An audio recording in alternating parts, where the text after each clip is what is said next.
Hello বন্ধুরা, আজকে আমি তোমাদের সঙ্গে একটা অন্যরকম ভিডিও শেয়ার করতে চলে এসেছি। আজকে তোমাদের সঙ্গে শেয়ার করব বিয়েবাড়ির লং ভ্লগ। মানে সেটা আমি কখনো তোমাদের সঙ্গে শেয়ার করিনি। আগে ছোটো ছোটো মিনি ভ্লগ আমি আমার চ্যানেলে শেয়ার করেছি, কিন্তু এরকম লং ভ্লগ ভিডিও আমি কখনো শেয়ার করিনি। তো দেখো, এখন 4:30 বাজে, আমরা বিয়েবাড়ি যাবো বলে তৈরি হয়ে নিচ্ছি। আজকে মনোমিতার বিয়ে আছে, তো মনোমিতার বিয়েতে যাব। আর বৃষ্টিও হচ্ছে, আজকে ওয়েদারটাও ভালো নেই, তাই হাজব্যান্ড বলেছে একটু তাড়াতাড়ি যাবো, 7:30টার সময় বেরোবো। তাই আমরা তাড়াতাড়ি করে রেডি হচ্ছি। তো দেখো, মেয়েদের তো সাজতে একটু টাইম লাগে, তো আমাদের সাজতে সাজতে সেই 8টাই বেজে গেল। তো 8টার সময় আমরা বেরিয়ে পড়লাম বিয়েবাড়ি। তো বিয়েবাড়ি পৌঁছে গেছি। আমরা প্রথমেই প্রেজেন্টেশনটা মনোমিতাকে দিয়ে দিলাম। তো এখানে এত ভিড় ছিল যে সেই ভিডিওটা করা হয়নি। তারপরে কয়েকটা ওর সঙ্গে ছবি তুললাম।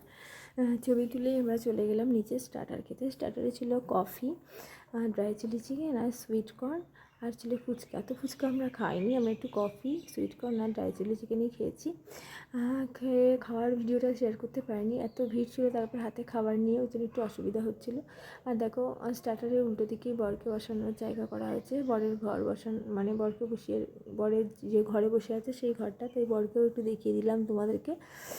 তো এবারে আমরা উপরে চলে যাচ্ছি। উপরে গিয়ে দেখো প্রচণ্ড ভিড়। তারই মধ্যে আমার সব বন্ধুবান্ধবদের সঙ্গে সবার সঙ্গে দেখা হলো। এখানে মনোজিতার দিদি রয়েছে, কাকুর দিদি রয়েছে, সবার সঙ্গে একটু গল্প করলাম। আমার হাজব্যান্ডের সব বন্ধুর বউয়েরা রয়েছে, সেই বৌদিদের সঙ্গে একটু গল্প করলাম।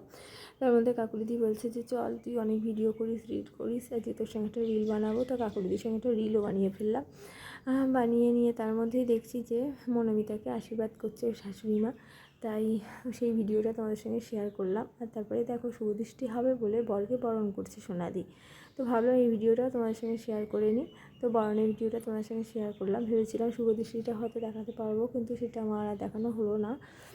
কারণ 10:30 বাজে। হাজব্যান্ড বলছে এবার খেয়ে নিতে হবে, রাত হয়ে যাচ্ছে, বাড়ি ফিরতে হবে। কারণ মেয়ের আবার কাল 7টা থেকে পড়া আছে, 6টায় উঠতে হবে। কারণ সকালবেলা উঠেও আসন করে, কাজে একটু তাড়াতাড়ি উঠতে হয়।